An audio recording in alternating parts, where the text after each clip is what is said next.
Oh, yes. This is the Hardcore Marketing Show. I'm Casey Cheshire, your host for this epic journey. And today's show, sponsored by Cheshire Impact, on a mission to help people maximize their use of Pardot and Salesforce. CheshireImpact.com. Bam. We're live. Oh, man. Oh, man. So let me introduce you to the guest today. Super excited. He's got some myths to smash. He's a marketing leader. He's a strategist. I'd say he's also a motivator, public speaker, the VP of marketing at Buyer's Edge Platform. Andy Rosenbloom, how are you, sir? What's up, Casey? Thanks, man. I'm doing great. How are you doing? Good, good. I'm stoked.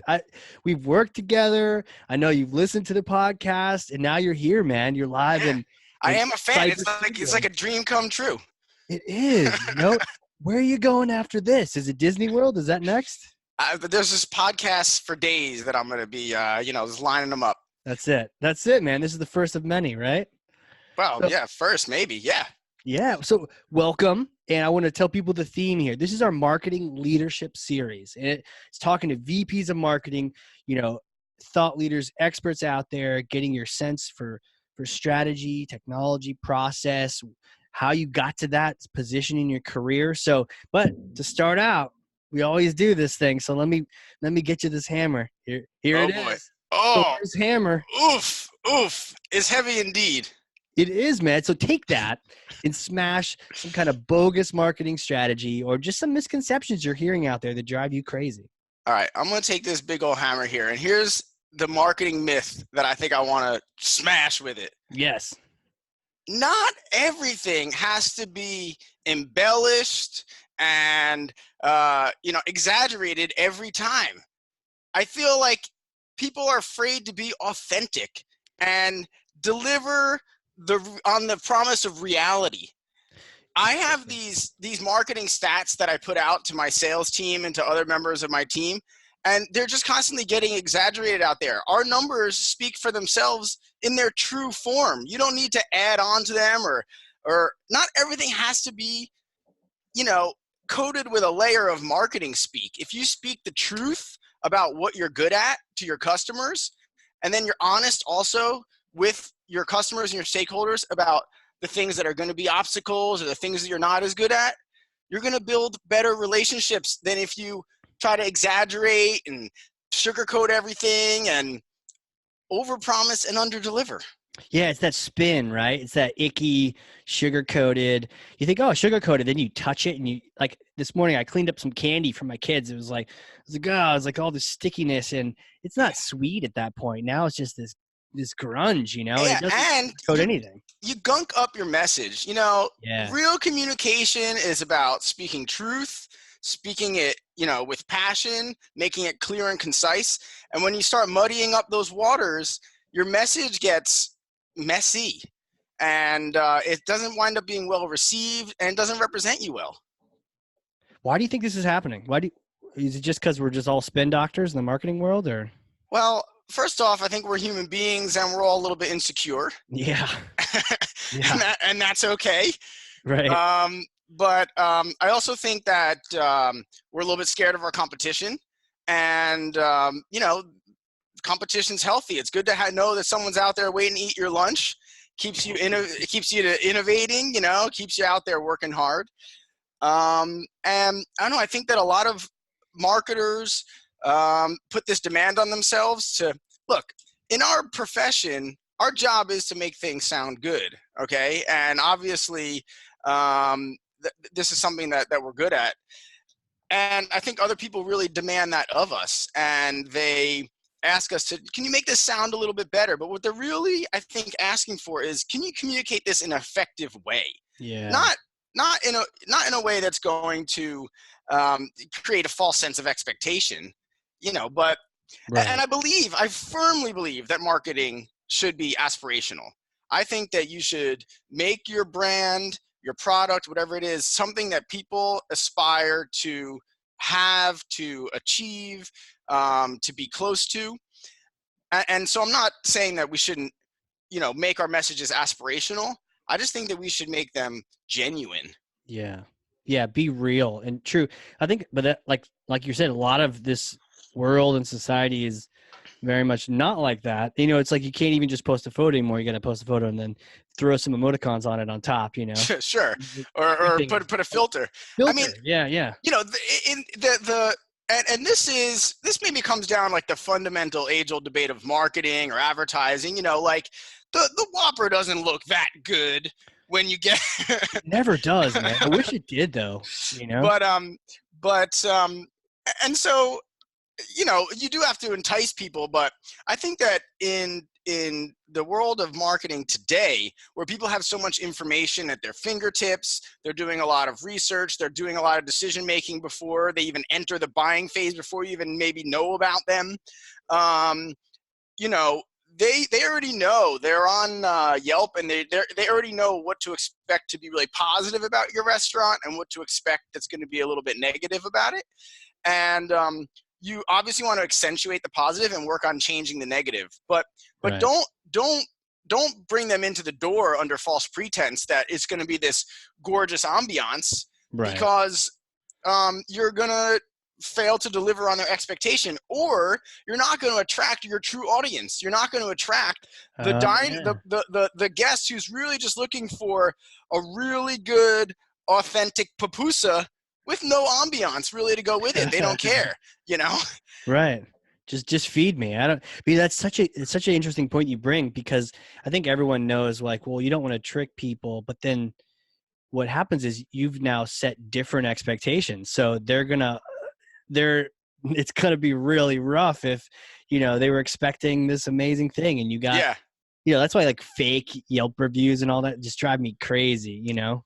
I'm even hesitant, and I need to get over it, but like even hiring people to write content feels like has always felt a little icky to me. But, you know, I understand that it's one of the ways in which you can best scale your content, but that's always felt like just a little funny to me. Yeah. Well, especially not like third party people that have no idea, because I Right. think you can insta tell that is like like just you're paying for bad content, you know. And there's some like local, you know, content, you know, factories around here, and when they call you and they're like, yeah, we'll just churn out all this data, you're just like, okay, Right. I'm gonna know, my audience is gonna know, and this is all it's gonna make me look like is an imposter. Yeah. You know, a marketing channel that cracks me up right now is the have you looked at the Steakums Twitter feed? You know, No. you know what Steakums is? Maybe they were kind of burning someone or something. No. No. I don't know what Okay. you're talking about. Somebody else. Steakums is a food product. It's you might have had it in your freezer growing up or whatever. You can make steak sandwiches out of it, or you can Okay. make like chopped beef. It's like steak sandwich meat. You know. Okay. And so and it comes in these it comes in like a little frozen box or whatever. And their whole approach on Twitter right now is they're just self-identifying as frozen beef sheets. And they're basically saying, like, we're not trying to be more than what we are. If you, it's a delicious product. If you want a sirloin or a ribeye, go get a ribeye. But if you want to hook up a quick sandwich or make some corned beef hash or whatever, this is a good way to go. Buy our frozen beef sheets. Well, I'm on their Twitter now. They have they actually Steakums replaced, or they retweeted, someone held up some straw hay next to their Steakums of like the same thing, easy peasy, and they retweeted it. So they're like totally just owning that. Yeah, and the other thing that's interesting about that Twitter account is that it's a self-aware marketer. So they're not pretending to be like some character that represents the brand. They're not pretending to be the Burger King. The Twitter is self-aware. It's like breaking the fourth wall and being like, look, I'm just the marketing guy or gal for the frozen beef sheets company. You know? But there's a level of authenticity there that I think is really grabbing people, especially marketers, where they're saying, like, look, be good at what you're good at, attract people's attention for what you are, and don't put on that you're something bigger or different or more gourmet or anything else. Sick, man. You know what? If you just need to, like, people listening need to go. It's steak_UMM. And one of the things is, like, I'm starting a new DM room where we exclusively talk about Nicolas Cage and philosophy. Who wants in? Like, That's pretty weird. Well, yeah, there's definitely a dose of absurdism to it too, which yeah, I love absurdism. So yeah, because like too many people are taking themselves seriously, you know, in a very inauthentic way, just being what they think you're supposed to be, and sure. it doesn't come up. And this feels authentic, where they're just like, yeah, this is how it is, as opposed to, ooh, we're gonna try to be trendier. Let's try to go viral. You Yeah, know? exactly. And you know what, man? If I may give you a compliment, I think that's also what I like about you, Casey, and your podcast and your approach You're the is best ever. I think you keep it real, you know, and it manifests itself to your benefit because we were at that conference recently. It was actually the first time I met you, and there was a customer on stage who was giving your company an unsolicited endorsement, right? And it Yeah. obviously doesn't get more genuine than that, No, but it like, doesn't. but you know, the reason why I listen to your podcast and the reason why I was excited to participate is just because it sounds like a guy who knows what he's talking about, is genuinely interested in other people, and doesn't try to present himself as anything other than, you know, what he Right. is, warts and all. Yeah. Yeah. Try to just be yourself. You know, I appreciate that, man. You know, My pleasure. we're just gonna put that on repeat, just so I can hear that every morning. For the alarm clock. Well, you do have to remind yourself to be real too. You know, it's not the Yeah. easiest thing. Yeah. No, it's not, because for every, one of you, there's 10 people saying like, oh, make sure, like, oh, you're gonna wear a hat on your podcast, or you're gonna wear a shirt to work. Now it is the logo, so it's okay. But All right, I like, feel that. Oh, I'm repping. you're repping. We're repping logos on the I got food videos. bam going. Food bam. Oh, we have to talk about that. All So, right. but yeah, for every one of those, like, positive is like, there's a bunch of naysayers, kind of like, trying to poo poo your party, Yeah. trying to make you into some robot or some suit. Yeah. And I think that's just that's what I really like in the world, like in art, in music, in food, in people. I like people who are have the confidence to present themselves, to be themselves, to be genuine. I love. There's things that I get super super nerdy about, and and I love finding out what other things someone is really like diving deep and exploring to a deep, deep level. Whether it's, I love talking to one of my best pals about psychology, and he has a Yeah. PhD in psychology, and he'll dive really deep into some psychological principle that you wouldn't normally talk about with a layperson. But I Right. love to hear the passion with which he talks about it and the ways in which he makes it, you know, understandable to a layperson. Or I think about music that way, and I think about food that way, and Yeah. um, that's, I think, what really gets me excited is finding ways to communicate with people, to communicate complex ideas in simplified ways that resonate with them. I think that's what I love about marketing. Communicating complex ideas that resonate with people. In That is simplified ways, you know, making it, simplified ways. yeah, Yeah. making it understandable and relatable. And you know what? It's funny is, that, by the way, that like when people go deep on subjects like that, it's super fun, because the image in my head was like riding a rodeo horse, just holding on for dear life. You're like, I think I got this. I think I got this. And then a couple acronyms come across the way, and you're like, I don't got this. Like, take me back. You're going deeper and deeper, or talk about Sure. neurons or something. But yeah, it can be fun to challenge yourself. And I think the challenging is where we can grow, as people, but as companies too. I think all these conversations around the authenticity of a person, I guess if you're inauthentic as a person, your company's probably going to be following, your marketing's going to be following suit, Yeah. vice versa. Yeah, perhaps, you know, I think that, uh, you know, leadership does trickle down into an organization. Yeah. And I understand why it can be hard for like a figurehead, a CEO, or a CMO. There's a certain, you know, performance that you're doing when you're schmoozing, when you're presenting. But even in presentation, I love giving presentations. I kind of always have. You know, maybe it's Yeah.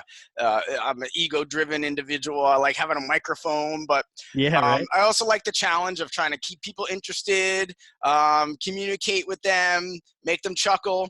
And again, I think that you can really tell when you're listening to a speaker whether they're giving you their true selves or whether they're just giving you their PowerPoint selves. That's true, man. I mean, I've experienced that, you know, I don't want to say like on the podcast, but just having conversations with people. And you know, we met at a Salesforce World Tour, and did you have a blazer on? I know I did. You know, it's like you got to put a little of the spin on there, but then yeah, you try to be yourself. But I've definitely, it can be challenging when you're not sure if you're talking to like you said, the PowerPoint person or the actual real person. And I mean, that applies across the board with people, with relationships, with marketing, you know, like, oh, here's the shot. One example, I hate this. It was a thing, AI plus marketing automation, download this PDF, you know, Okay. I've ranted on this thing so many times, but I was like, this is so shiny. This is so cool. This is like like you're saying, the PowerPoint them. And so click on it and I get it. And it's complete horse, you know, it was like, Right. it was garbage. And it was that sort of, you know, they weren't authentic. They thought they had this thing. And in the end, they weren't really themselves. Can I ask you a question about that incident? Yeah. Ask me. So, is that an organization that you respect, that you have a relationship with, or maybe not necessarily?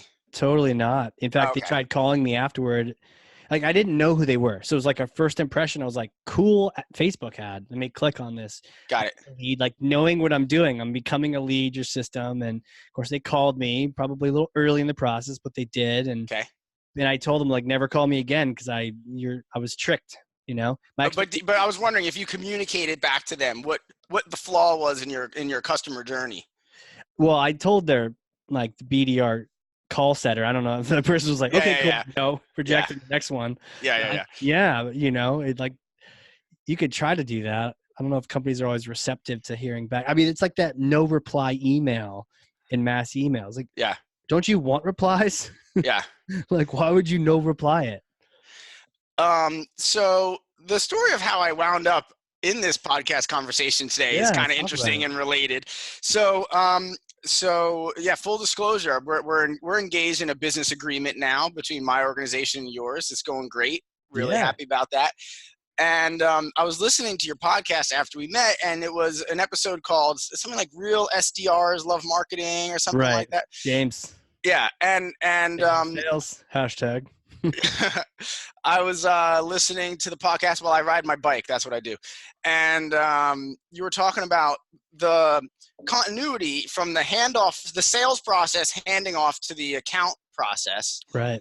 And so because I felt like you were an authentic person and that you'd be receptive to good feedback that was, you know, not aggressive or just only that you would accept it willingly. Right. I called you and said, hey man, you know, the thing you described on the podcast is something that I think maybe we should talk about in terms of my experience with your organization. And it wasn't anything terrible. I mean, everything was going great, but I had a certain relationship with the salesperson and a different relationship with the account person. Yeah. And I said, hey, I respect Casey and his company and the staff that he has assigned to work on my account. And I want to let him know that the struggle is real. Yeah. You had some whiplash, right? I mean, I think on the sales side, it was like super chill, right? And they got to the ops side, it was like, let's do this. And you're like, what just happened? Right. And at this point, you know, I guess it wasn't the sky falling, but I think, you know, when we're both kind of perfectionists, you know, and even almost like Disney World, like even if a small thing's out of place, like that matters, you know, and we want to fix that, especially if it's your experience and you experience one thing versus another. It really is just expectations, but like we got to make sure that we fix that. So yeah, I'm glad you emailed me and said like, hey, I've experienced this sort of weird thing between one side versus the other. Sure. And I really appreciate that you had the humility to accept that feedback, because that's a really hard thing to do as well, especially when you're the head of a department or the head of a company. You know, just today, I went into SurveyMonkey to look at some of the responses that I got on a survey that I put out about a big trade show marketing operation that I was an accomplishment for myself and my team over this month. And I started looking at the survey responses, and, you know, it was plenty of praise and plenty of constructive feedback, and some of it was infuriating and some of it was enlightening, Yeah. and I got like obsessed with reading it all. Yeah. And I was taking it personally, and I was shrugging it off, and I was putting up defense mechanisms, and I was being selective about what I was reading. And then I kind of combed through and I said, all right, I'm going to sit on this now, and I'm going to go back in a couple of days and read it again. Yeah. And some of the individuals that filled out the survey said, if you want to talk about this positive or this negative critique that I've left, please give me a call. But that's the kind of feedback that we need, I think, to make ourselves better in life. And if you read that or absorb that kind of information with a lens of ego and, as opposed to one of humility, then you won't retain the message that they're trying to give to you. And so, yeah. And then you miss out on that feedback. It's not easy though, right? To your point, you're like, like you don't know how to react. Is it going to be that sort of like that emotional reaction where you're just like in the moment, like, whether happy or sad or angry or whatever? Or is it that like thoughtful reaction? Okay, how could I be thoughtful about this? Like, what could I learn from this and gather from that? And there's actually, I think, a marketing lesson in that too, because probably for you, I know for me, a lot of the work that Buyer's Edge platform does for our clients is helping them do their jobs maybe a little bit better, more efficiently, giving them more access, helping them prevent mistakes, uncover mistakes, improve upon themselves. And so we do get one of the obstacles that we run into sometimes is people say like, you're going to try to take my job away, or you're going to try to make me look bad in front of my boss or something like that. And so, it's like, hey, no, we completely appreciate that perspective. But what we want to do is just help you better yourself and your company. And if you have clarity into everything you're doing right, as well as those things that you're doing that may not be as efficient as possible, you're just going to be better at your job, more fulfilled. You're going to maybe hit your bonus faster. Right. Your company's going to be more profitable. And that's similar to, soliciting, being open to feedback, solicited or unsolicited, about how you can improve yourself, your department, your division, your organization, your enterprise. Right. And just being open to that and being open to the results and try not to, like how you said, like not sort of try to justify it right away. Like, oh, these people are crazy. These aren't my real target buyers. Right. Let me get rid of that feedback. Right. So I get them off the list. Yeah. Yeah. I wish more cable companies kind of did this process, Well, it depends. It depends how susceptible you are. They think they have the monopoly, so they don't have to spend their time on customer service, right? And they do, until Elon Musk puts another couple of thousand satellites in orbit and gives us all free Wi-Fi. Hey, there's always the taxis thought they had the market cornered too. How did that go? That's true. Yeah. What comes after that? Flying cars, maybe? I don't know, but someone's going to be there to disrupt it, no matter what it is. And that kind of ties into something we were talking about the other day about, rule breaking, because I think sometimes disruption is all about seeing what the status quo is and maybe nodding like, hey, I see you, status quo. This is what's happening now. But then like, it doesn't have to be this way, and maybe that goes the same way with marketing too, not just always doing the same. Hey, the buzzword's this, let's do this. Right. I agree fully with that. I mean, I market to restaurant owners. Okay. And I love that. I love restaurants. I love food. It's a big passion of mine, a huge interest of mine. But it presents a challenge in terms of B2B marketing. My audience doesn't follow the regular rules of B2B marketing. It's really interesting. Right. Take like maybe the first rule is like, send your emails, midweek, midday, or mid-morning, Right. midweek, or whatever. Well, like these restaurant owners are just waking up, at this time. We get great email readership on Sundays at 7:30 p.m. Interesting. So it's not a time when you normally are going to be wanting to send your emails, but it's like a quiet time for the restaurant owner who is running around. Maybe she's making schedules for her servers, and she's jumping Right. in on the line to fix something, and she's working with her vendors to secure her orders, and she's worried about the health department. And then there's like this little calm Sunday night. Maybe they don't even open on Monday or something like that. Right. To And check then your email. they're checking their email, and it's incredible.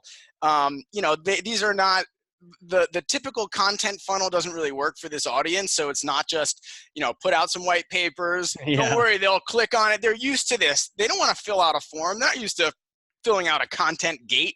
Join your webinar. Yes, no way, no way. And it makes my job interesting. Yeah.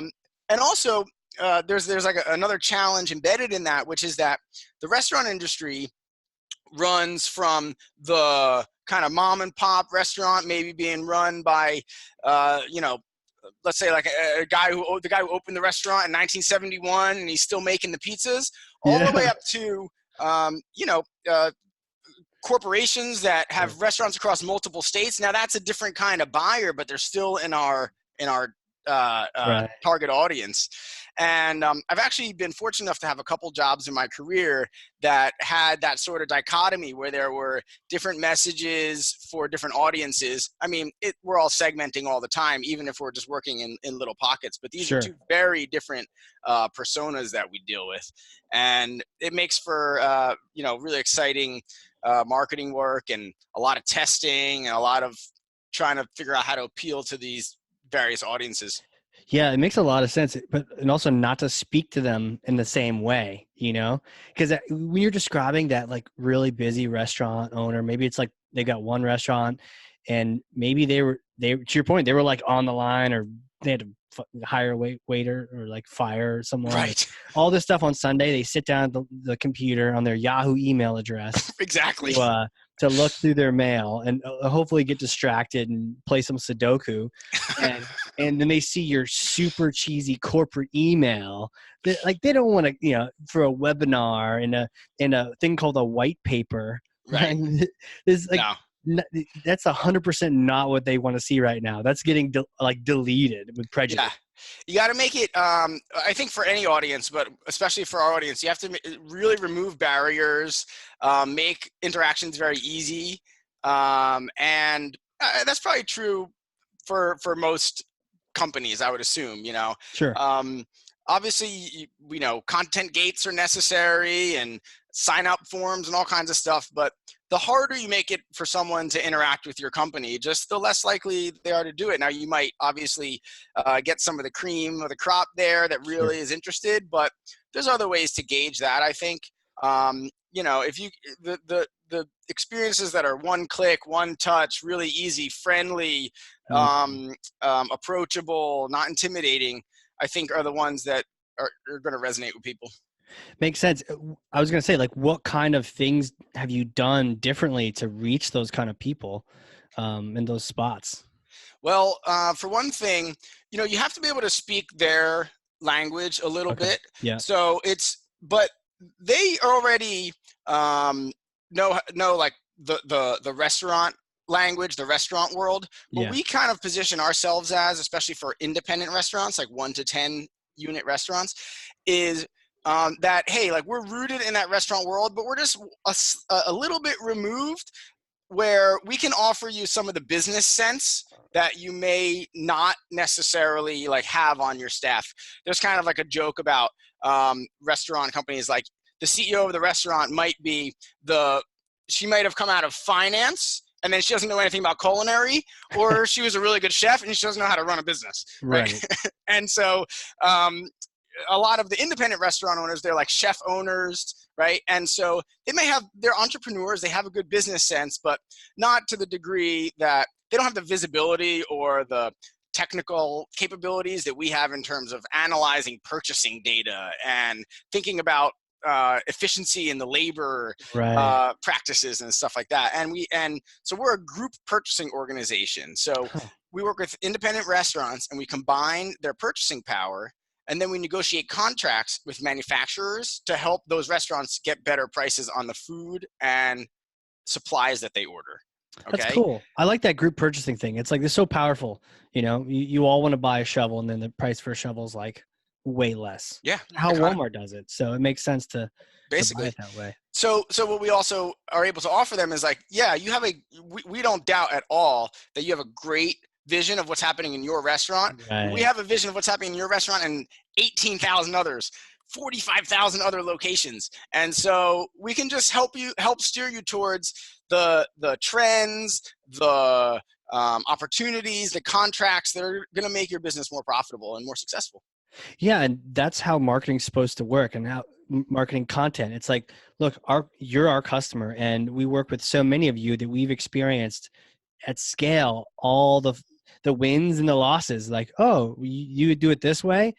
Are you curious to know what's the worst way of doing it and what's the even better way of doing it? And let's just teach you that stuff and maybe give you some information and help, kind of give you a little information here and there so that you're like, oh yeah, let me sign up for that thing. Like, you really help people out, You know what else is so interesting, Casey? Yes. Is that maybe this is a mini myth, right? It's not about the money. It's not about getting people to part with their money, because the other thing that's so interesting about the work that we do is that for the restaurants to join Dining Alliance, it's free for them. Okay. So the biggest probably part of challenge of any sale is getting someone to agree, like, yeah, I want to part with my dollars for your product or service. Right. Right. But that's not even our challenge. That's removed. The members can join our organization for free, and we actually send them money. Okay, because they earn rebates for being on our programs, and our revenue stream mostly comes from the manufacturers. Okay, right. So they gotta actually use it though for all the workout, right? They sign up, but if they don't do anything with it, then for the members, yeah. Exactly. Yeah. So you would think, oh, well, as a marketer, my job must be easy. I'm not even trying to charge people anything. I'm trying to get them to sign up for free money. Right. There's nothing that makes people as skeptical as free money. That's true. That's true. And so what kind of pyramid scheme are you selling me here? Yeah, and there's actually no scheme, and so there's a certain authenticity that has to be involved, and transparency in telling someone, hey, this is good for you. Yeah. I stand to gain from it, but not at your expense or really anyone's expense. I'm fortunate enough to be in like this win-win-win-win kind of scenario with all my stakeholders, but it's just convincing them to invest a little bit of time and in educating themselves about how it's going to work and how it's going to affect their business, to fill out a few forms and kind of play along. But, right. It might, I think that I'm probably living in a certain bubble where very few marketers get the advantage of being able to sell something where no one ever has to reach into their pocket in order to get your product or service, Right. Are you also involved in that follow-on usage, the adoption side, like the onboarding and adoption part, or does that go to like a different department at that point? Well, that's a good question. So I'm involved in terms of keeping the customer journey feeling cohesive, and helping with the messaging, the branding, and all that. And then a lot of my work and my team's work is focused on retention. So getting people to continue to work with our programs. And our promise to our manufacturer stakeholder is that we're going to help introduce their products to these restaurants. So a lot of the work, like the majority of the marketing, let's say outbound emails that we do, are to our current members, informing them about other programs they can take advantage of, savings opportunities, new products that are coming out, and not in like a cram it down your throat sort of way, but all in the context of, here's a new product that's coming out. We want you to learn about it. It's going to help your business. Here's a trend that we've identified and the products that kind of go along with that trend, and how you can, utilize these ideas to make your guests happier and make your restaurant more profitable. Yeah, that's really cool. How do you acquire people? Because I got to imagine that, were you even skeptical when you got in, to this position where you're like, these friends with, one restaurant, one unit, it's not even, it's a unit. Oh, you only have one, but you got one unit, you got your Yahoo email address or maybe AOL.com. And is it hard to find them? Is that a myth, or like, are they where everyone else is, or they like get to seek them out in other places? Well, there's a couple facets to that. One thing is that it's hard to find them because, I work in the Zoom Info used to be my neighbor here in the building. Yeah, I know that. I know that office. And I have some good friends there, and they could barely help me. All props to Zoom Info. They're a great company. Sure. But they were like, independent restaurants kind of aren't our sweet spot, Independent restaurants are tough, It's either like info at luigispizza.com and then like there's like 4 different people checking that. Right. If you look at our CRM, there's always like different names associated with the same email address. Jennifer, John, Eric, right. Like, and so the other thing is that this probably happens in a lot of industries, but restaurants can be run by people from all different demographic and sort of psychographic, areas of the map. So you have a lot of restaurants that have been passed from one generation to the next. So maybe historic, like even in the last few years, they were never really responsive to kind of like digital marketing. Everything was offline, direct mail. Now the son or daughter is taking a more active role in the management of the restaurant, and they're getting a little bit more involved in implementing technology in the restaurant. Right. And so our marketing mix is spread very wide. There's direct mail, there's trade show, there's event marketing. We're running display ads. We're doing social marketing. We do ABM campaigns. We run gifting programs.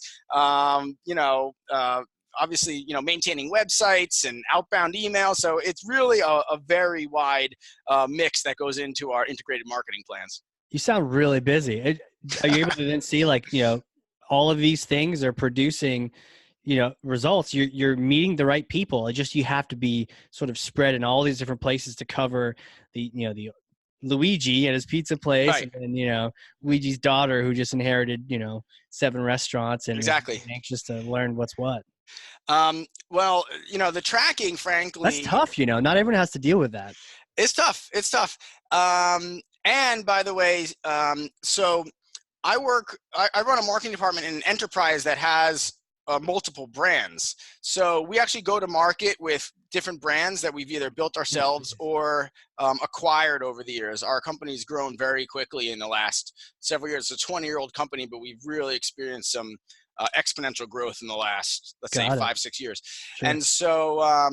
And so we're also going to market with all these different brands, and that's one of the unique and exciting challenges of my role as well. So I am kept very busy, and you touched on something that internally for our organization is probably one of my biggest challenges, and it's the tracking and reporting on all of that.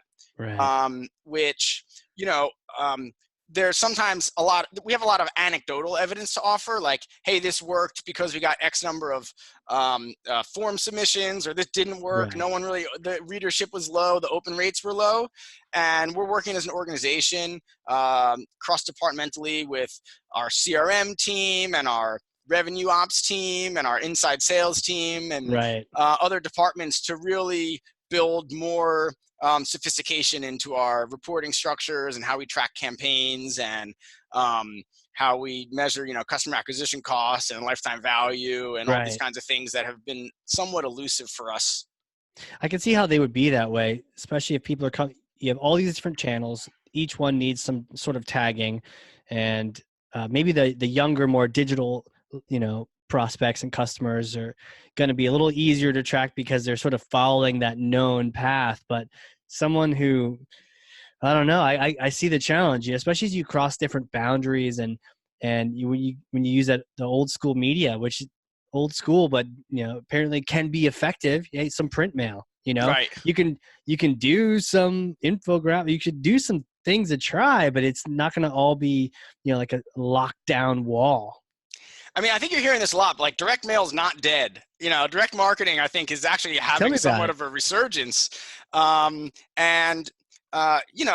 Look, the circulars that I get in the mail have never stopped. And as a marketer, I'm always looking at every piece of mail and every advertisement I see. I'm always thinking about what were they going for here?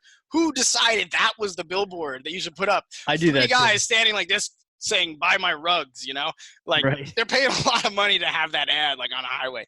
And like, who decided that, Yeah. And the URL is like tiny, right? You can't even see what the name of the company is. They screwed that one up. I worked for an organization when I lived in New York City, and I was a marketing manager, and it was a large marketing budget, and we were Cool. spending probably close to like $1 million a year in print advertising, Oh, full in page, print.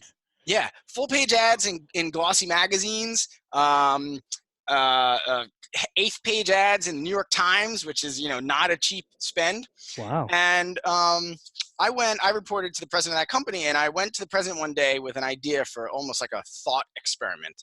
I said, we're going to spend a $250,000 this month or this quarter in print advertising. What if we actually withheld that money and put it to the bottom line, or invested, a half of it in something else? Do you think that the return on that investment is going to be worth it? Like if we withheld our advertising for the quarter, I wasn't necessarily proposing it. I was like proposing the thinking Yeah. about it, right? Yeah. Riddle me this. Yeah, and he entertained the thought, and we talked about it, and so ultimately he said, you know what, Andy, you're right. It is really hard to track how this print advertising is impacting our sales, but we just had 2 very successful quarters. So if it ain't broke, we're not going to fix it. And I still, to this day, I'm not totally sure whether I get it. Yeah. I agree with him in that he was like, look, I'm not going to mess with what's working in our business right now. Keep doing a good job with all the advertising, right? It's almost like what would have to happen there would be you just don't spend it, and Well, it's like ask for forgiveness afterward, but like on a hunch, you go, you know what? I'm not going to spend it this quarter. all right, but easier said than done, Casey. Do you want to hang it over your head when they, if he says, if he Right. comes, right? Hey, I Revenue was goes down, flipping. they lay off like the team. Exactly. Like, your fault. Right. Right. Or like, Right. I was flipping through Architectural Digest because we used to advertise in that magazine, and I noticed we didn't have our regular full page ad. Then the next day he's got the meeting with the board, they're going, what happened? Right. They're all looking at it, right? Like it's not actually for the customer. It's for like the board. Well, you see, our marketing guy, you've never met him, but he had this idea. Yeah. Yeah. But he saved us, our revenue went up by $250,000 this quarter. Right. Right, exactly. It's the other 750 that we'll have to account for later. You're right. That's a real challenge, especially the print side of it. And I could see how that kind of thought you'd wonder about it. And I think about that too with, we're kind of local in the same area here. The radio ads and the Jordan's furniture, the Sure. ads around, if the Red Sox win or if they hit this sign, you all get free furniture. Sure. And radio is another of those sort of amorphous things. And Yeah. you mentioned right before we got on here that you did radio when. Oh yeah, I used to host WLVR, Lehigh Valley Radio, when I went to Lehigh University. It was probably my favorite thing I did in all of college, was host AM a or rock FM? and roll show. FM, yeah, 91.3 So, FM. like music. Music, rock and roll. Okay. See, Yeah. you're way cooler than I am. I did like an AM show. Oh, what was it, talk? WSMN AM 1590, The Tiger. Rawr. What did you do? Sports or? Well, it was called the .com hour back in the day. Oh. And yeah, and we just interviewed random people. Like, I talked to like the monster.com founder one time. Oh, cool. Pretty sure I talked to Jeff Bezos back in the day. Nice. When he was still on like a version 1 of the website. That's cool. But how about you? So you were hosting like a music show? Yeah, I hosted. It was called The Night Flight, and I had 2 co-hosts, DJ Spoticus and my man E Hills, and we used to play rock and roll on WLVR radio up in Bethlehem, Pennsylvania. Wow, you kind of have that radio voice going on. Yeah, that's a great compliment. Thank you. Yeah, right. I always tell people. Go ahead. Oh, on the topic of the billboards and the radio advertising and stuff like that, I always think about like, some of the smartest marketers in the world, I presume, work for some of the most successful brands in the world, like McDonald's Right. or Nike or something like that. Like McDonald's, they're in print, they're in billboards, they're online, they're on the radio. Obviously, they have marketing budgets that are like unfathomable to guys like Right. you. But if it wasn't working, if there's something to the idea that like marketers who I respect, at least their work, Yes. like Nike, Apple, these people are putting up billboards, they're putting in print ads along with all of their digital and social and web and things and mobile and things we've not even thinking about. But Right. like it has a role in their marketing mix, and that probably gives like a little bit of validity to at least that channel. Yeah, I see where you're going. Like if the Wizard of the High Seas is doing it, then it's probably not all bad. Though I don't know if you've ever sort of visited some of the bigger companies, but sometimes when you get really big, they can get really dumb too. And sometimes it's the smaller ones where they actually have to count every nickel and penny, where you're getting really. But I hear it's both of those things are probably true. And the other test I think that they could do, and I mentioned like just not doing it and seeing what happens, is when they do the print in one geography versus another, and they're like, okay, how did we do? Right. Well, it worked or it didn't work, and they're looking bigger picture over, as opposed to just like it's that one company with those ads. And of course, it's like marketing 101, like reach and frequency, right? And I talk about this to people all the time when I even my own team who are sophisticated marketers, or when I talk to other people who may understand a little bit less about marketing, and I always say, look, it's not like you watched an NBA game and then you saw an ad for a chicken sandwich and you just like got off your couch and ran to get that sandwich. Right. It's like it's about like working over time to gain share of mind, make you associate that sandwich with a certain kind of hunger that you experience. Right. And that theory applies, to all kinds of marketing. And I tell people this all the time is like, this one email alone, this one campaign, let's not think about this as the linchpin that's going to make your quarter. Every now and then you hit a really successful one that like really, drives some good business. But I think that it's about an integrated marketing, and it's about the fact that over time you see that ad with a certain amount of frequency, you absorb that brand's message through other channels, whether it's organic, whether it's something they paid for, and then when it comes time for you to be feeling a little peckish, you say, I think I'm going to go to that restaurant and try that sandwich. Yeah, crispy chicken sandwich from Chick-fil-A. Yeah. Extra pickles. Let's do this. That's right. You're right. It's not that instant. Sometimes it's instant and sometimes it's not, but usually it kind of like plants a seed. And, it's honestly, sometimes that's why I prefer B2B marketing, because it seems just a little bit more logical, even if it's still irrational. It just is a little more pathway to it, as opposed to you saw that brand, that ASICS ad 300 times, and now you got to go get new running shoes and you're not sure why, but you're just doing it, as opposed to, I really need to capture more leads, and I need marketing automation, and which program should I get? And it's almost like there's more sense to it when you have organization buying, but maybe that's even a myth. Maybe it's more B2C than we think. I think it's a mix of both, because you're marketing to people and trying to help solve their problems, and just, I guess, make them better professionals. And then, I don't know, but I think that like the B2C world has that really interesting, maybe demographic overlay that's a little bit more direct. Maybe, but it's all needs based in the end. Yeah. It's all about understanding what someone's needs are and how you might be able to help them, fulfill those needs. Yeah, but it's more of that like physical or emotional needs, as opposed to, I really need a list of restaurants that I can go market to. Right. Go find this thing. So yeah. What about ABM? Do you have that approach, or have you learned anything from that? What's your take on it? Because it gets a lot of buzzword play. Is it truth? Is it hype? What's the deal?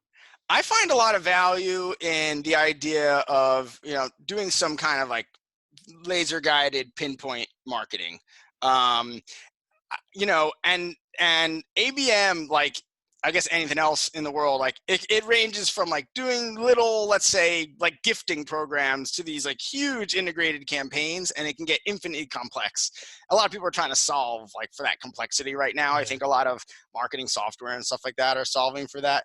But I have experienced in my current role some direct success with, getting a VP of sales to identify a small number of target accounts and then creating an experience for them that is, tailored in a meaningful way. Right. And it doesn't have to be complex, but it's just about, changing the tools that you're going to use to kind of get this person on board. And I like that idea of, investing in quality a little bit, investing in personalization. I was actually on the receiving end of a pretty interesting, I guess you would call it ABM campaign recently. Sure, yeah. So I am in the process of selling and buying a home. So cool. I was vetting a couple different mortgage brokers, and one of them I had some conversations with. They probably weren't even my first choice, to be honest. And but we had a couple conversations, and then I got a envelope in the mail, kind of out of nowhere. And in the envelope was a copy of the Berenstain Bears Big Move. You know the Berenstain Bears? Yeah, man. Yeah, like a kid's book series. So Yeah. I have a 3.5-year-old, and he actually loves the Berenstain Bears, and and I like them too because they kind of help like teach lessons. 100%. Yeah, and so it had a little inscription on the inside of the book, and it said, "Dear Andy and Cassie," that's my wife. I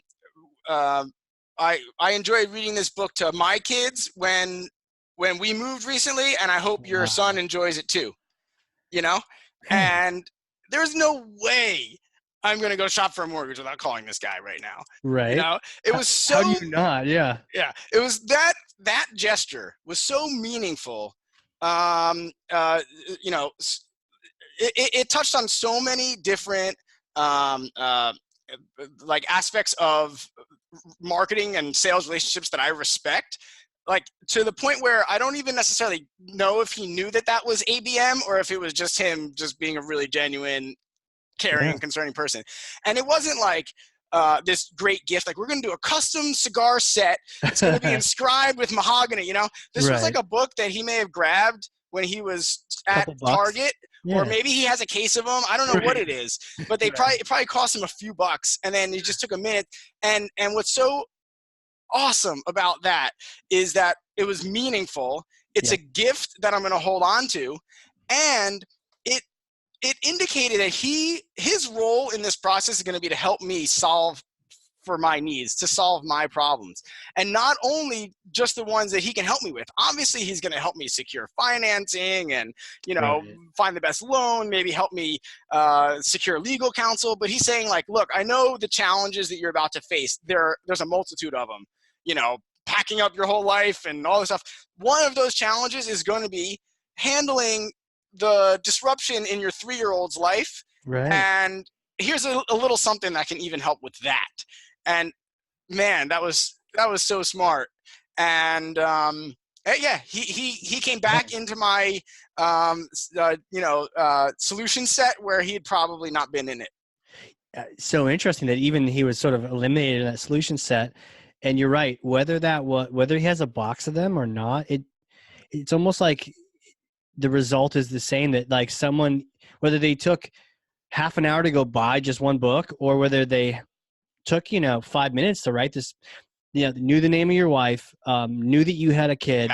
So it was more than that surface level form of like, so-and-so wants a mortgage broker, and it's nothing about them. It's like, no, actually I know who's important to you. I know that you have a kid, and then here's this, and that doesn't work with that. To your point about it doesn't work with everybody. Not everybody has a kid at that age that book would fit. So even if you had a box of books, you can't use it on everybody, Absolutely. I like appreciate it on like a meta level too, like on the that was a smart marketing move. Totally. Yeah.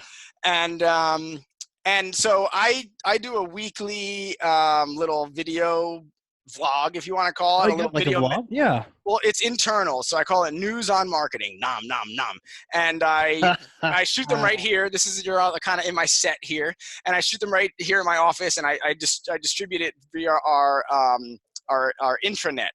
And so I just send messages out to the company about what's going on in the marketing world, what's coming up, Oh, wow. Is that updating. even you to your customers? Is just to the internal It's team? internal, yeah. Wow. That idea. So one thing I try to do whenever I go to a conference or something, I always leave with this notebook of ideas, and then like you'd be like, oh, I'll get to them another time. But I try to go to a conference and say, I'm going to pick one idea that I'm going to implement. And Right. so I went to a conference from the Argyle group. I don't know if you've ever been to their events, but I've heard of them. Yeah. yeah, they're cool events. I went to an event down in Boston, and yeah, so I said like, I'm going to implement this. They said like, it was talking about like getting buy-in from other teams, sales and marketing alignment, that kind of stuff. And it was like, we do a weekly like 2-minute marketing update. I was like, I'm gonna do that. I'm gonna use it. Anyway, and so on the spoiler alert, next week's episode, which I shot already, is about that story. Oh, and cool. I'm putting the challenge to our salespeople to say, hey, find out these meaningful touch points for your customers and bring them to us via the CRM, by the way. Yes. Log the information the way you're supposed to, and let us activate against that for you to help create a meaningful experience for your leads or your clients to either increase account penetration or bring a new lead on that you've really been looking to capture. It's really cool, and and the CRM helps make it trackable, but some of these things just aren't scalable. It's just that individual attention, and you can't send 1,000 emails out at the same time. It's an individual attention, but it can be so worth it. You're going to always remember that book. You're probably going to keep that book because not only is it's a great book, but it's good marketing. And, even if once your kid's like 30, you'll probably still have that book and be like, I got this campaign, a million years ago. Yeah. And now it's permanently logged in the files of hardcore marketing. It is for all time. So I'll give a shout out to Bob Malone. He set it up. Malone. Shout out, Bob. Great job. Great job. Wonder how many books you have, Bob. Do you have a couple? You have a couple back there? You can't peek behind the curtain. Yeah.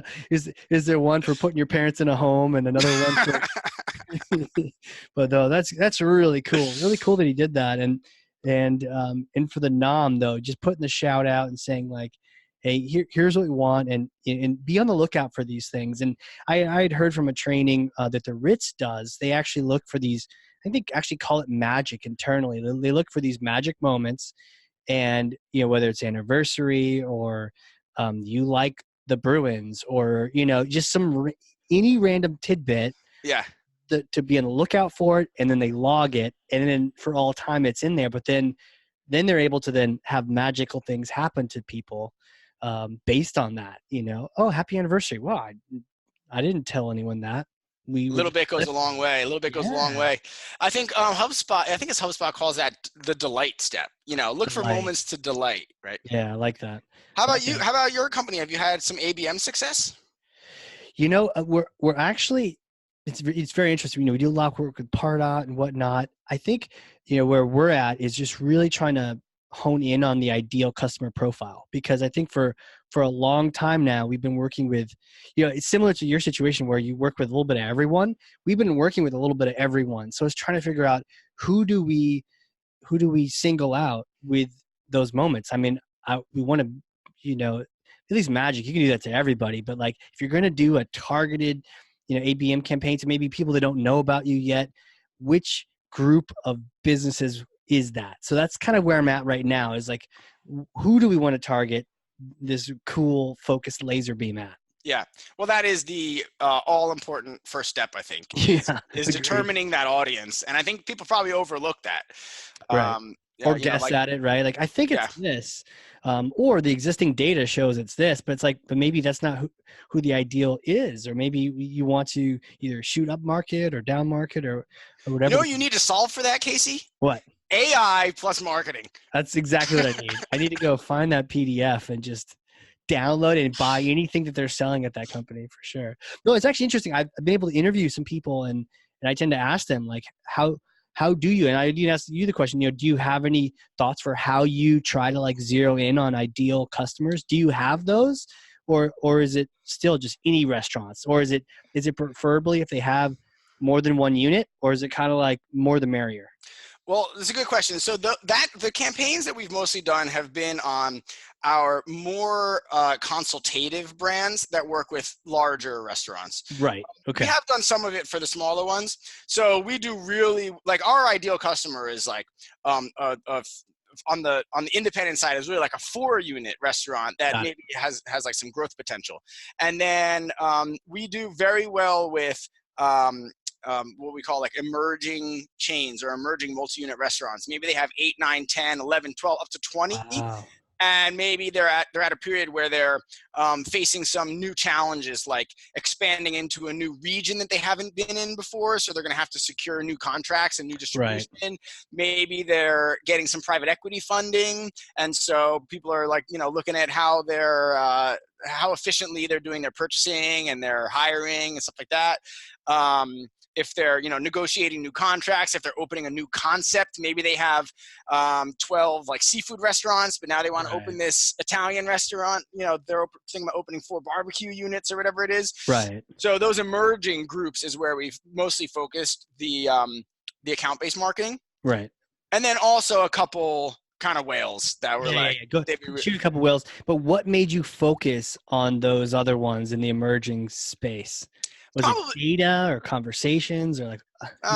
It's probably estimated lifetime value.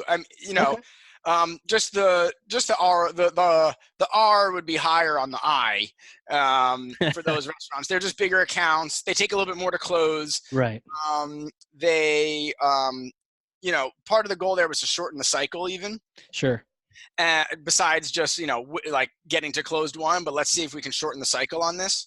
Right. If you stick to just whales, you're going to have these long sales cycles. So maybe there's a happy middle. Yeah. That makes sense. And also because those people are a little bit more following the rules of like traditional business.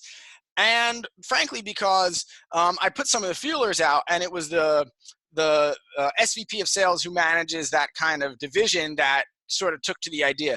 I sent an email out to some of I work with different presidents of these different companies because some of them, they have different presidents. So I sent an email out. I want to say it was maybe like 2016. And I had been reading a lot about ABM and downloading some white papers and ebooks and went to, the Inbound and learned about it and stuff like that.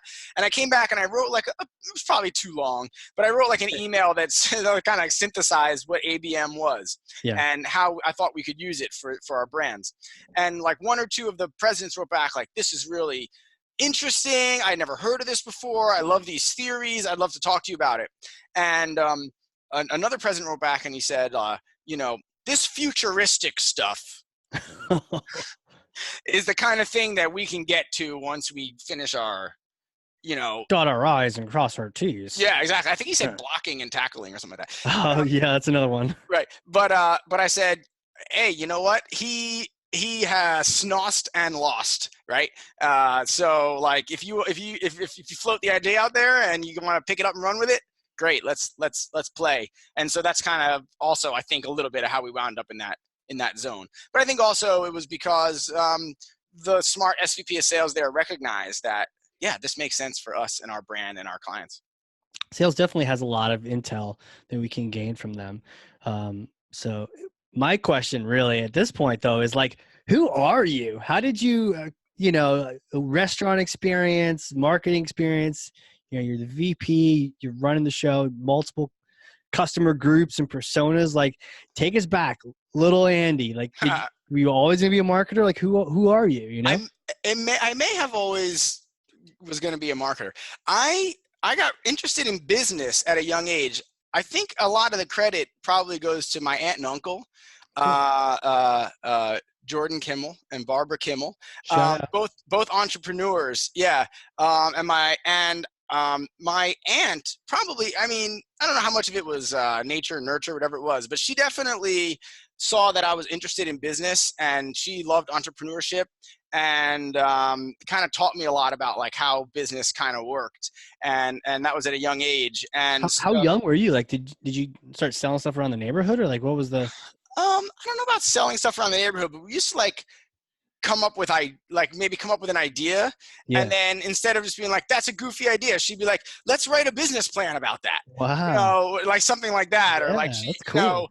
I don't exactly remember, but and I was interested in marketing, I think because I really like things that are kind of clever and entertaining. I like to be creative, and I think I probably liked commercials, and so I thought like marketing was cool.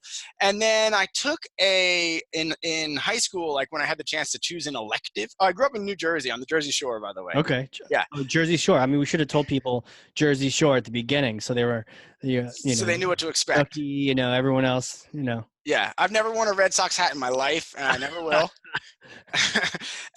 Yankee fan. Yeah. Anyway, respect. You should have told me that at the beginning. Otherwise, this would have been much shorter. Yeah, respect for baseball, across the league, right? But anyway, in high school, when I could choose an elective, I chose marketing, and it was taught by this pretty cool teacher. His name was Mr. Lambusta, and he was the marketing class, and it was like, I don't know if you ever took it was like the 4 P's of marketing, right? Sure. And like what's an advertiser, reach and frequency, how it's a budget, all this stuff like that. And there was this and I found him really engaging, and I really liked the topic, and I liked being able to like make up slogans and draw logos and make little radio ads. I mean, be creative, right? Yeah. Use the creative and there was this program that it was like an extracurricular program called DECA. Have you ever heard of that? It's like a marketing competition for kids in school. So, maybe you have like the math club, math team, or singing competitions, or poetry writing. It was like a marketing competition. It was pretty popular.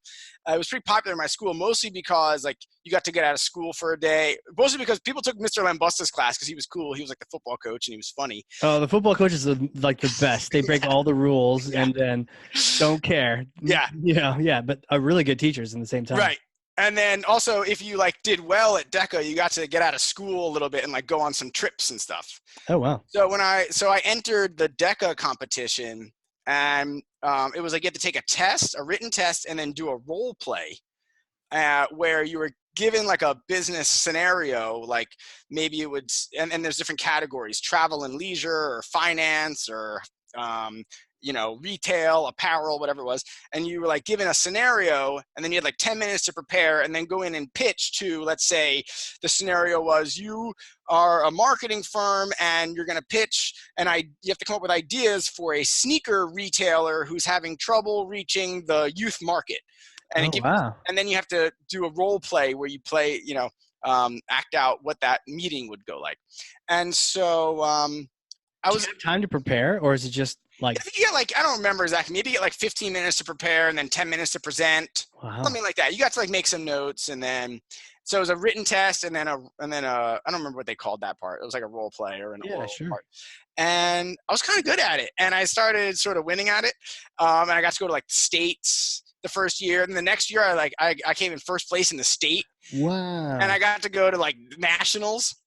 Jeez. And so twice I got a school funded trip. Once I went down to Louisville during Derby week, and then one time we got to go to Anaheim and go to Disneyland, and it was with the guys and girls from my high school. It was really fun. I got to go out of school and get a free trip.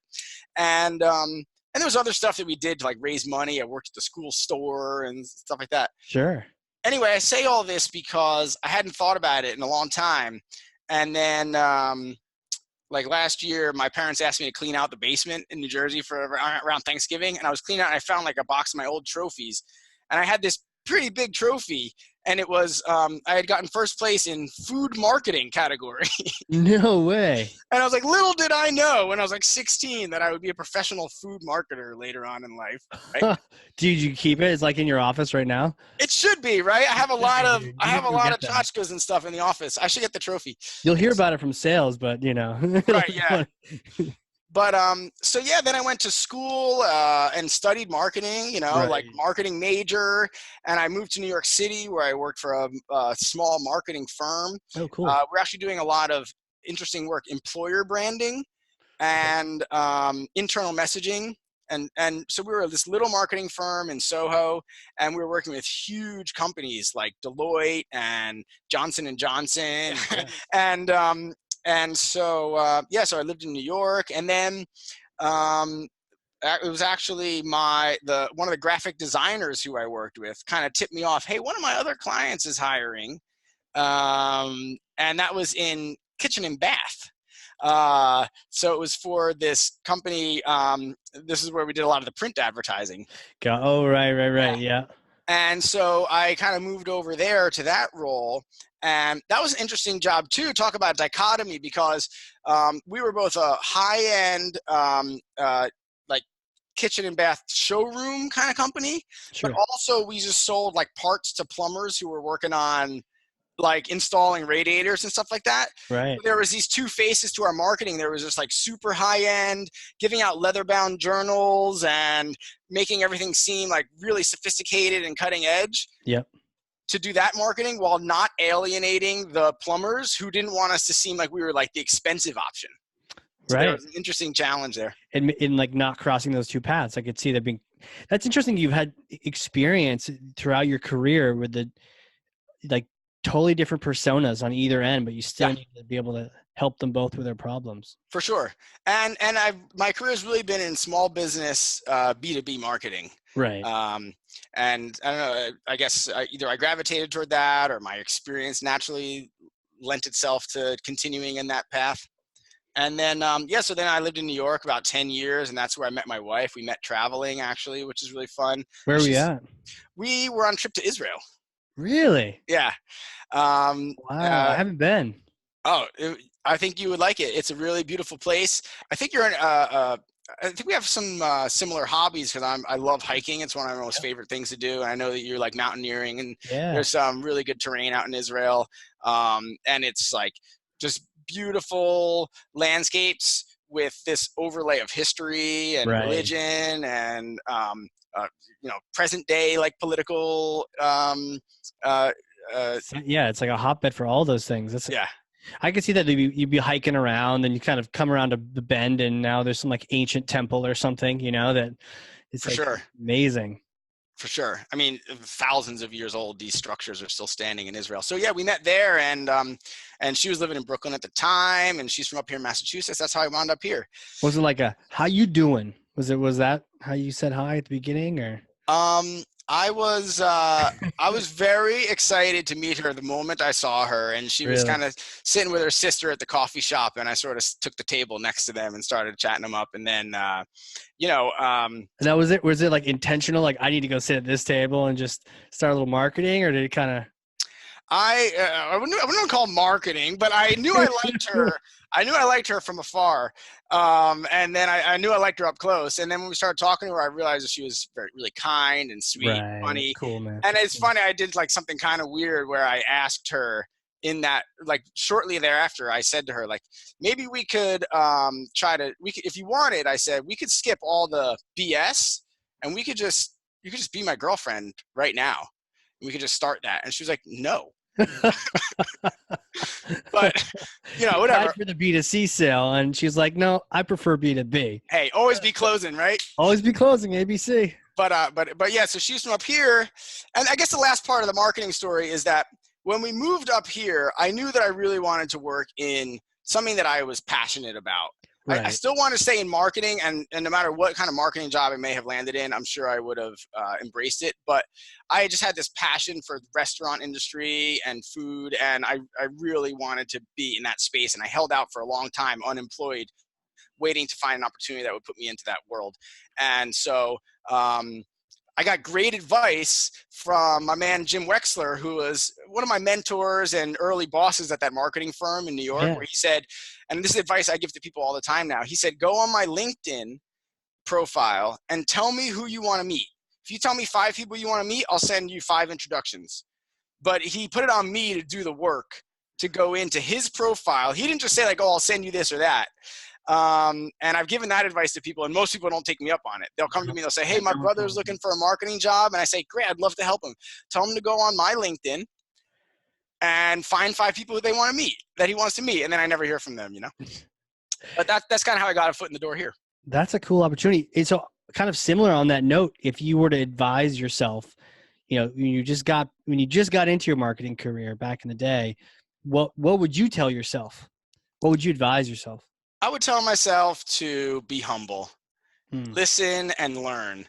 And I think that, like humility is something, frankly, doesn't come naturally to me. It's something that I've had to work on for myself and learn. Sure. This, I don't know if you ever read The Tao, but this is one of my most favorite texts as far as philosophy and religion goes. And it teaches a lot about humility, as well as, just being fair and being, not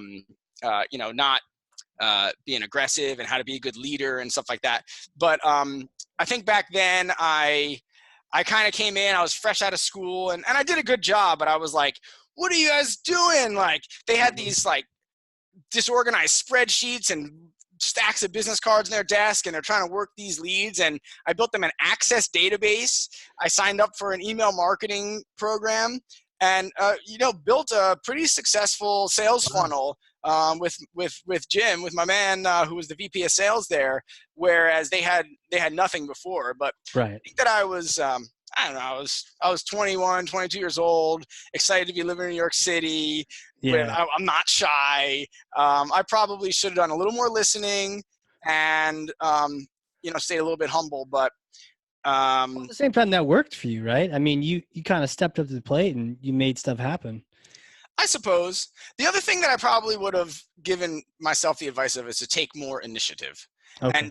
And to I think I maybe spent too much time being idle in some of my early jobs, whereas I could have been anticipating problems, finding new ways to streamline and find more solutions and stuff like that.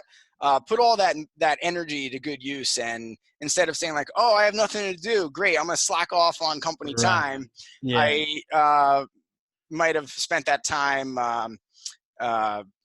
I don't know, like trying to solve the next problem, or build something, maybe start. I knew about content marketing then, but I was too lazy to write the blogs. Right. Yeah. Just push more and get out there. Makes sense. No regrets though. No regrets. Speaking of which, have you seen that tattoo of someone? It's no regrets. They spelled regrets wrong, and it's on a tattoo that says no regrets. Oh, that's a bummer. Because I was saying, like, first of all, you should watch Rugrats. That's a good show. Right. Yeah. No regrets, guys. Well, this is cool, man. Where can people find you? Any events coming up that you're excited about going to or speaking at? And then, where can people connect with you as well? We just kind of shut down a little event season that I had kind of been running around. Oh, cool. But I'm trying to think if there's anything particularly cool coming up. You can learn about some of our brands. I'm about to launch a brand new website. You guys might want to check that out at foodbam.com. That's gonna be like BAM. Food Bam. Oh, that's cool. Yeah. So that's something I'm proud of. Like a patch or a sticker? Yeah, it's a little iron-on. Oh, wow. We got a lot of websites: diningalliance.com, buyersedgeplatform.com. Let's see. There is. I have a rock and roll band that you might want to check out. We're called Fifth Business, and so you can. What's it called? Fifth Business. Fifth Business. Cool. Yeah. Fifth Business. It's kind of an interesting term. Like, if you think about the opera, there's some main characters, like the hero or the protagonist, and there's like maybe the heroine or the love interest, the villain, the sidekick, and then there's one other character who is like advances the plot line, but they're not one of these big four characters, and that's the fifth business. Wow. Yeah. So we actually have a website, fifth.business. Yeah. And you own it now. And it's on Spotify. Yeah. And so that's pretty cool to check out. And it's cool you're on Spotify, because that's easy. I got Spotify. So yeah, if it's some rock and roll, man, a little bit of punk in there if you want to check it out. Drummer, right? Is that? I play the drums. That's right. Yeah. And actually, we just did a little recording session last night. We got a couple more songs coming out soon on there. There's only two tracks on there now, but it's just fun. It's with good buddies of mine who work in all different industries, but we all share a love of music and just get together and rock and roll. And let's see. Those would be cool things to check out. You can, if you want to talk, you can find me on LinkedIn. Yep. It's Andy Rosenbloom. Boom. And then Twitter, you're on there as well. I think the same. Yeah, I don't frankly use it all that much. No, I should more of the LinkedIn is more of the. Yeah, probably. Yeah, when people connect, don't be a weirdo and just rando connect. You got to say like, "Hey, I heard you on the podcast" or something. I would love that. Yeah, that'd be cool. And I'm one of those guys too. I listen to podcasts and I reach out to the people that I heard from and I say, hey, that story really resonated with me, or I'd like to maybe consider working with you. And so it's that feedback that nobody gets with radio and print ads, right? Well, yeah. Well, that's what, yeah. Even when you're hosting, we were talking about radio, when you're hosting radio, you don't know if you're talking. I always knew my dad was listening. Yeah. But I didn't know if anybody else was listening, but you never know. But that's the thing. If you're sitting in that radio booth being authentic, playing the music you want to hear and you think other people want to hear, not talking too much because, you know, that's like an ego-driven thing to do or whatever, but giving the pertinent information, helpful, teaching people about new music, then no matter who's listening, at least you know that you're having a good time, and that comes through the microphone, I think. Yeah, that's how I've always felt about this. Is that I have a blast. Like I had so much fun talking to you today, and I've learned a bunch. We've had some fun conversations. I'm gonna go check out the meet sheets, you know, and just giggle for half an hour about their ridiculous social, and it's just fun. And I think if I'm having fun, then you kind of hope that other people are too, and kind of learning from it, and also just enjoying it. Something to listen to in the car that's not selling you something or fake inauthenticity we were talking about at the beginning. Right on, man. I salute you for running your program that way. Yeah, appreciate it, man. Thanks for being on here, dude. This has been awesome. And and for everyone else out there listening, if you learned something or just enjoyed this time, or both, then share this with someone so they can learn from that. And then check out that hit it up on Fifth Business on Spotify. We gotta check that out. That's right. That's awesome, man. Casey, thank you so much, man. I really appreciate it. Absolutely, dude. And for everyone out there listening, this has been the Hardcore Marketing Show. We will catch you all next time.